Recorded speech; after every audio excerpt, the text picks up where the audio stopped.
I'm sure you've heard people talking about Bitcoin before. Some say it's the future, while others claim it's a bubble with no real value. So, who's right? Does Bitcoin have inherent value, or is it just a passing trend waiting to collapse? To answer that, let's start with the basics. How do we assign value to anything? Simply put, something has value if it's useful, makes your life better, or brings you happiness or security. For example, a glass of clean water has obvious value. It keeps you alive. A smartphone has value because it connects you to people and information. Even a pet dog has value, not because it's a tool, but because it brings joy and companionship. In modern society, we often express value in monetary terms. The price of something reflects what people are willing to pay for it, based on supply and demand. Take a loaf of bread, for example. If it's priced at $3, that price reflects the costs of ingredients, labor, and the demand from customers. If demand goes up, or there's a shortage of bread, the price will increase. Now, let's talk about gold. Gold has been valued for centuries, but why? Sure, it's shiny and doesn't corrode, but it's not as practical as other metals like iron or aluminum. The real reason gold is valuable is that people agree it is. Its scarcity, durability, and history as a store of wealth make it desirable. This shared belief drives demand, which reinforces its value. Gold is often seen as a safe haven asset, something people turn to when currencies or economies are unstable. What about fiat money, like the US dollar? Well, fiat money first gets its value primarily because governments say it does. From there, factors such as economic stability, government policies, inflation rates, and the overall strength of the economy influence the demand for that currency, making it more or less valuable. For example, the US government declares the US dollar, USD, as legal tender, meaning it must be accepted for the payment of debts, including taxes. If you live in the United States, you're required to pay taxes in USD, creating a built-in demand for the currency since fulfilling tax obligations requires obtaining and using dollars. Additionally, when someone from another country wants to purchase goods or services from the US, such as American-made cars or tech products, they often need to exchange their local currency for USD to complete the transaction. This creates international demand for the US dollar. This government-enforced necessity, combined with the dollar's widespread acceptance for transactions, sustains the value of fiat currencies. Without this backing, the money in your wallet would be little more than a piece of paper. But fiat money isn't perfect.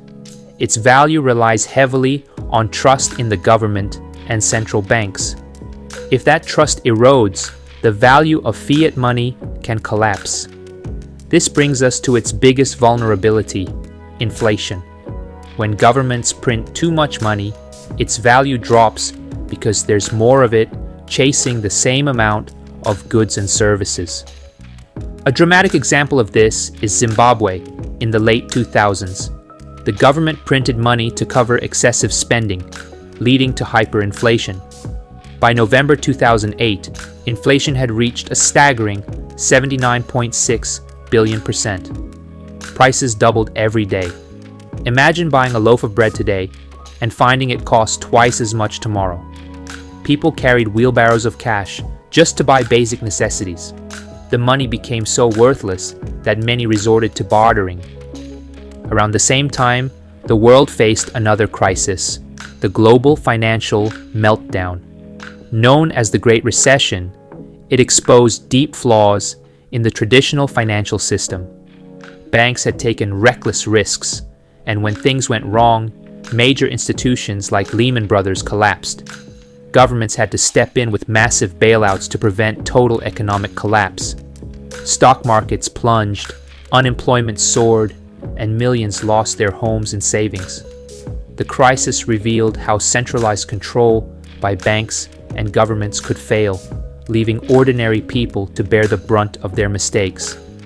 This environment of distrust and instability set the stage for Bitcoin's creation. In 2009, an anonymous person or group known as Satoshi Nakamoto introduced Bitcoin to the world. It was designed as a decentralized alternative to the traditional financial system.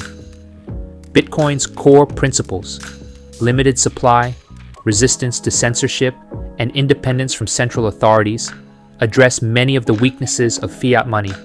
But how does Bitcoin actually work? At its core is something called the blockchain. Think of it as a digital public ledger, a shared notebook that records every transaction ever made. Unlike traditional ledgers, which are controlled by a single entity like a bank, the blockchain is decentralized. Copies of this notebook are stored on thousands of computers around the world, called nodes. When someone sends Bitcoin, the transaction isn't immediately added to the blockchain. First, it has to be verified. This is done through a process called proof of work. Miners, specialized computers, solve complex math problems to confirm transactions. Once a transaction is verified, it's added to the blockchain, like writing it in permanent ink. Because it's decentralized and highly secure, the blockchain is almost impossible to hack or tamper with. If someone tried to fake a transaction, the other computers on the network would detect the inconsistency and reject it. This system makes Bitcoin trustworthy without needing a bank or middleman. As long as you have an internet connection, you can send money anywhere in the world within minutes for a fraction of the cost compared to traditional banking. One of Bitcoin's standout features is its fixed supply. There will only ever be 21 million Bitcoins, making it immune to inflation. Unlike fiat currencies, which governments can print endlessly, Bitcoin's scarcity ensures its value won't be diluted over time. This is one reason many people turn to Bitcoin to preserve their wealth and avoid inflation. But there's more to Bitcoin's appeal than just inflation resistance. Another key factor is its independence from governments. With fiat currencies, you're never fully in control of your money because governments can freeze accounts, impose sanctions, or restrict withdrawals. For example, in 2022, after Russia invaded Ukraine, the government imposed strict measures to stop money from leaving the country. They froze foreign assets, limited currency withdrawals, and left many people unable to access their wealth. Bitcoin offers a way around these restrictions. Its decentralized nature ensures no single entity can control it. If stored properly, Bitcoin can't be confiscated, frozen, or blocked. This makes it a powerful tool for people living under oppressive regimes or facing geopolitical crises. Because of this, Bitcoin is often called digital gold. Like gold, it's a hedge against inflation and economic uncertainty, but Bitcoin has advantages over traditional gold. It's easier to store, transfer, and verify. You don't need a vault or a security guard for Bitcoin. All you need is a digital wallet.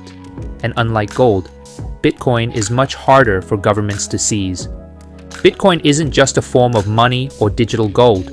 It's a technological breakthrough. Its underlying blockchain technology has paved the way for innovations like decentralized finance and smart contracts. These tools allow people to engage in complex financial activities, like lending or investing, without needing banks or intermediaries. This is just the beginning of what blockchain technology can achieve. Now, let's circle back to our original question. Does Bitcoin have inherent value? If we agree that something has value if it's useful, improves your life, or makes you feel secure, then Bitcoin clearly has value. It's a way to transfer money globally, store wealth securely, and hedge against inflation and political uncertainty. Beyond that, it's a catalyst for innovation that's reshaping the financial world. To you, these features might not seem worth the current price of Bitcoin. But now, ask yourself, how much would a billionaire be willing to pay to secure their wealth from inflation and government intervention? How valuable is it for the wealthy to have the ability to instantly transfer millions or even billions of dollars anywhere in the world during a political crisis? There's a clear reason why many billionaires are advocating for Bitcoin. It offers a unique combination of security, freedom, and utility that is hard to find elsewhere. For them, these capabilities are not just conveniences, but essential tools, reinforcing Bitcoin's growing significance and value. Yet, Bitcoin isn't perfect. Its value can be volatile, partly because it's still relatively new compared to traditional assets like gold or fiat currencies. But the fact that millions of people trust and own Bitcoin today speaks volumes about its potential. Whether you see it as digital gold, a revolutionary technology, or simply an alternative to failing systems, Bitcoin has undeniably carved out its place in the modern world. Now, if you found this video helpful and want to see more, don't forget to subscribe to the channel. Hit the notification bell so you won't miss any of our upcoming videos, and let me know your thoughts in the comments below. Do you see Bitcoin as the future of money or just another passing trend? I'd love to hear your perspective.